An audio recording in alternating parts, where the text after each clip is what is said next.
Have you ever walked into a store for one thing and left with 10? Or clicked buy now online and immediately regretted it?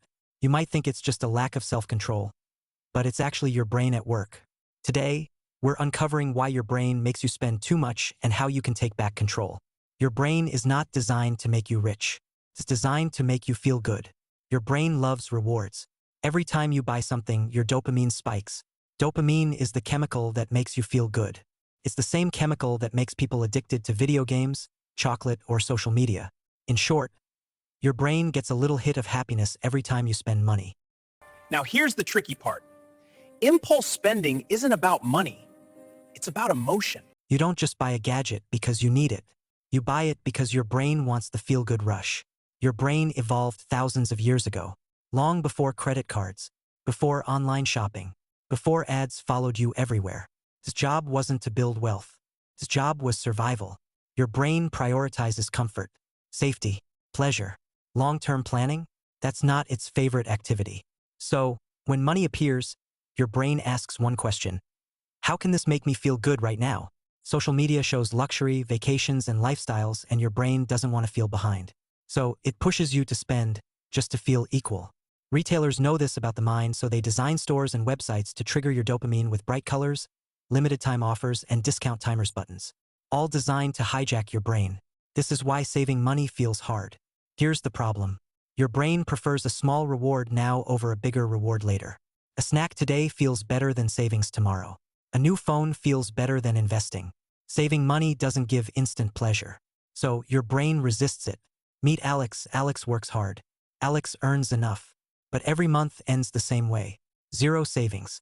Maximum stress because Alex buys every trendy gadget. Online shopping. Subscriptions. Impulse buys. Alex isn't careless. He feels small spending doesn't seem dangerous. Coffee here. Subscription there. Quick online order.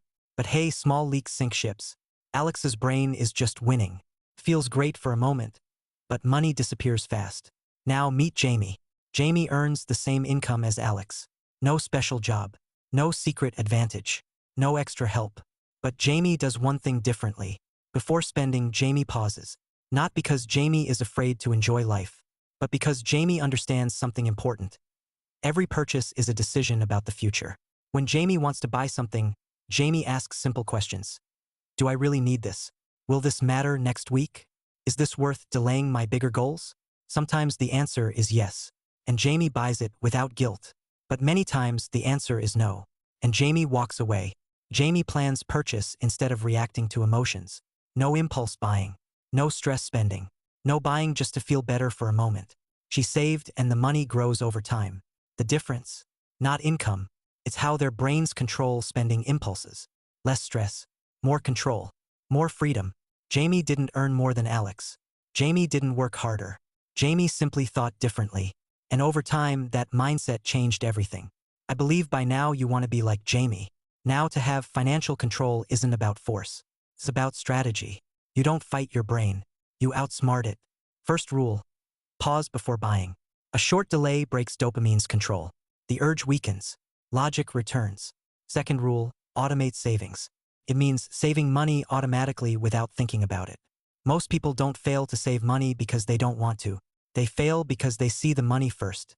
Once your brain sees money sitting in your account, it starts making plans for it. When money disappears before you see it, temptation disappears too. Out of sight, out of mind. Third rule. Make the future emotional. Your brain doesn't respond to numbers. It responds to images. Visualize. Freedom, peace, security. It makes saving feel rewarding. Your brain doesn't care about $10,000 saved, 20% interest, long-term goals. Those are just numbers. But your brain does care about feelings. So instead of thinking, I need to save money, start imagining the future of freedom from stress, peace of mind, security during emergencies, a calm life without money panic. When you picture the future, your brain feels it. That feeling becomes a reward. Saving money stops feeling painful and starts feeling meaningful.